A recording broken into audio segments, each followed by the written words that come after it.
गुजरात ने एक मैच अपने नाम किया है। कहते हैं कला को किसी भी सीमा में नहीं बांधा जा सकता। कलाकार चाहे तो पत्थरों में भी फूल खिला सकता है।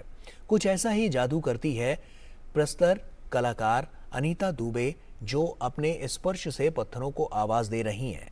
उन्होंने भारत के कोने कोने से पत्थर एकत्र कर गांधी जी के जीवन पर एक पूरी पाषाण गाथा ही रच डाली। देखिए हमारी संवाददाता रजनी सेन की ये खास रिपोर्ट।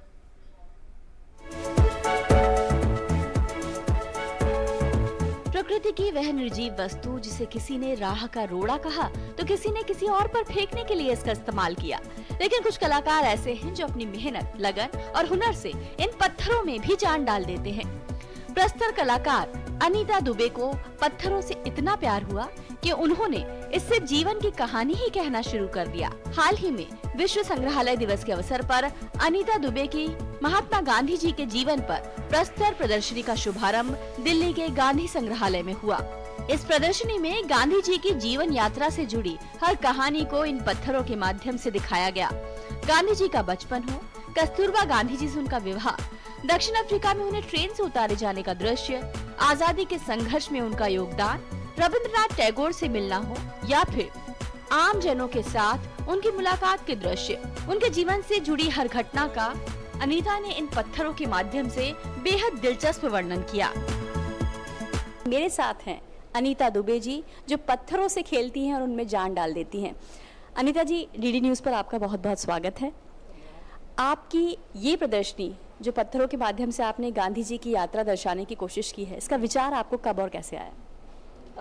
रजनी, कुछ 3-4 साल पहले मैंने जब गांधी जी की 150 वर्ष हम मनाने की दिशा में थे और हर दिन न्यूज़ अखबारों में कहीं कहीं देखती थी, और उसी समय कुछ ऐसी घटनाएं घट रही थी कि लगा कि जिस समय आज़ादी हुई होगी उस समय गांधी जी ने कैसे पूरे देश को संबोधित किया होगा, कैसे संभाला होगा। फिर मैं गांधी जी के विचारों को धीरे धीरे करके बनाने लगी। ये समय था कोरोना समय, और जब घर में थी तो मैं हर दिन फिर उसी विचार से कलाकृतियाँ बनाने लगी। पत्थरों से आपकी दोस्ती का सफर कब और कैसे शुरू हुआ, थोड़ा संक्षेप में अगर हमें बना। बिल्कुल बिल्कुल, 1-2 दिन में तो ये चीज़ हुई नहीं। बचपन से ही पत्थर रंग से जुड़े, पहले रंग जैसे लाल पत्थर मिला, सफ़ेद पत्थर मिला। तो मेरा घर क्योंकि भोपाल में था और मदर मेरी होशंगाबाद नर्मदा के स्नान के लिए जाया करती थी, और हम जब उनके साथ जाते थे तो वो कुछ बड़े पत्थर लाती थी और मैं छोटे पत्थर बीनती थी। तो छोटे पत्थरों में लाल रंग बहुत प्रभावित करता था, सफ़ेद रंग। तो मैं पत्थरों में रंग से प्रभावित होकर चुनना शुरू किया था और धीरे धीरे वो संग्रहित होते रहे। तो अनीता जी, इस पूरी प्रदर्शनी को पूरा करने में क्या आपके सामने चुनौतियां आई? चुनौती सिर्फ वो पत्थर बीनने की चुनौती थी जो मेरे ढेर में मेरे पास संग्रहित थे, कि जिनसे मैं वो विचार को उस रूप में बना सकूं कि वो शब्द जो, क्योंकि शब्दों में पत्थरों में कोई संवेदना नहीं होती है, उनमें कैसे वो संवेदना आ सके। तो जब अपने ढेर में से मैं पत्थर चुनती थी तो वो पत्थर चुनने में मुझे 2-2 ढाई घंटा लग जाता था एक चित्र के लिए। तो वही मेरी एक चुनौती कह सकते हैं। बाकी बनाने की चुनौती मुझे नहीं रही, क्योंकि एक बार जो कल्पना की वो पत्थर मिले और वो मुश्किल से 1 घंटे के अंदर वो बन गया। इस अवसर पर आए दिल्ली सशस्त्र पुलिस बल के विशेष आयुक्त रॉबिन हिबू ने भी इस प्रस्तर प्रदर्शनी की जमकर सराहना की।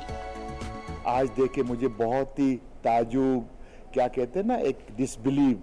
लोग तो बनाते हैं पत्थर से, लक्कर से या स्टील से, ब्रॉन्ज से, लेकिन उन्होंने, ये अनीता ने बहुत ही एक, क्या कहते हैं अंग्रेजी में, out of box.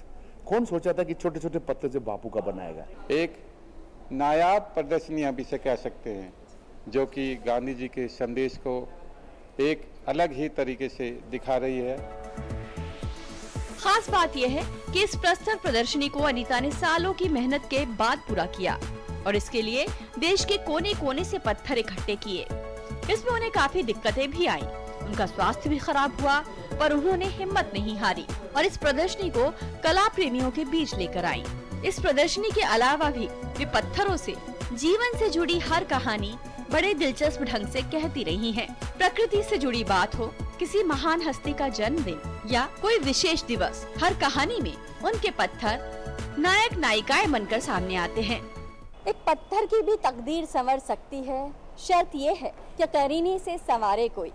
Anita Dubey ने बेजान से दिखने वाले पत्थरों में अपनी कला के माध्यम से जान डाल दी है। उनके जरिए वे गांधी जी की कहानी हम तक पहुंचा रही हैं, साथ ही ये साबित कर रही हैं कि गांधी जी की सीख अब भी हमारे दिलों में जिंदा है। अपने सहयोगी कैमरामैन बंसी डोगरा के साथ डीडी न्यूज़ के लिए रजनी सेन की रिपोर्ट। और इसी के साथ फिलहाल इतना ही, दीजिए इजाजत, नमस्कार।